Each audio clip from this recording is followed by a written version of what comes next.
Keep rinsing the rice until the water runs clear? Got it. Years ago, I was a cook at a well-known fast casual restaurant known for their large burritos and charging extra for guac. I worked hard because the place was very understaffed given the number of customers that came in. Management was understanding when we had to cut corners to make sure people did not wait for food. One of the rules we had to follow before cooking the rice was to rinse the raw rice 3 times until the water runs clear. Vague? I know. How clear is clear? What if, after 3 rinses, the water is not clear? 3 times and runs clear? Or 3 times or runs clear? Who knows? I did not ask. Most of the time we would give the rice 1 or 2 rinses before throwing it into the cooker. Never had any problems with customers complaining about it, and we never ran out of rice. Since there were never any problems, management did not care. Everyone was happy.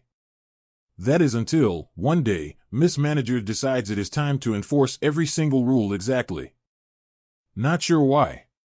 To get to the position she was in, she knew how to do all the individual tasks in the kitchen, so she knew the rules. However, she did not know how to conduct the symphony of the dozens of simultaneous tasks at the speed and accuracy required to keep customers moving and to never burn anything. I did.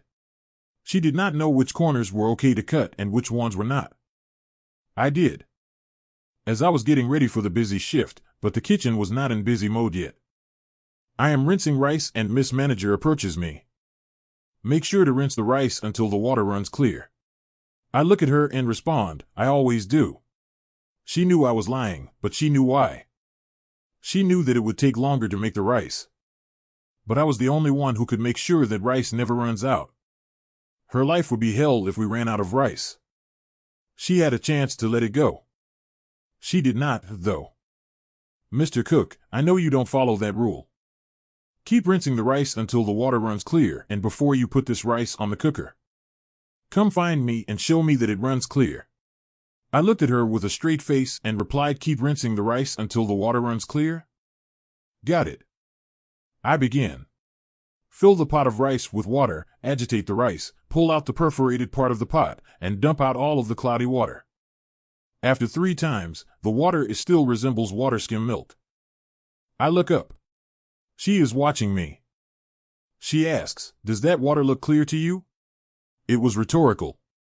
I see how it is. I start rinsing again. Satisfied, she walks away. I continue repeating the process. A while goes by, and yes, I am counting the number of times. The long grains of rice are breaking apart and the entire pot is turning into a strange mushy mixture of white rice. Given the time I am taking on this dumb task, everything else that needs to get started in the kitchen is falling behind. Finally, Miss Manager appears in the kitchen again. You're still rinsing rice? The timing was perfect. I dump out the water in front of her and ask, does that water look clear to you? As I dump out the precursor to slightly watered down horchata, she softly says, no. I step away from the sink. How many times do you think I've rinsed this rice? I ask. 7, she answers. No, try 37. I wasn't joking. I have rinsed this rice 37 times and the water is not running clear to your satisfaction. Should I continue? She looks at the rice, knows it is unusable, and that she has lost the fight. On one hand, she cannot tell me to keep going because the ground-up rice was only a few rinses and a cook away from becoming grits. On the other hand, she cannot tell me to stop rinsing because then she would be in violation of the sacred rice rinsing commandment. Additionally, she cannot fire me, otherwise the store could not open. She scheduled me to work the entire day, and she sure knows that she could not do what I do in the kitchen.